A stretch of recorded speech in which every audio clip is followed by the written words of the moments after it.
Hello दोस्तों, में हम लोग जानेंगे इस कंपनी के बारे में। तो देख सकते हैं हम इस कंपनी ने 2% रिटर्न दिया है। 5 डे के बारे में कहा जाए तो देख सकते हैं हम 5 डे भी 13% से ऊपर ही इस कंपनी ने क्रैश किया है।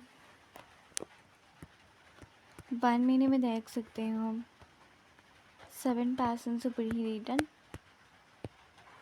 6 महीने में देख सकते हो 80% रिटर्न। 1 ईयर में देख सकते हैं हम 80% रिटर्न। ये जो कंपनी है नई आई है मार्केट में और आते ही देख सकते हो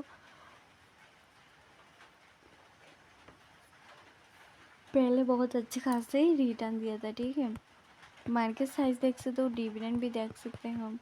मार्केट ओपन हाई देख सकते हैं हम 52 एक हाई देख सकते हो।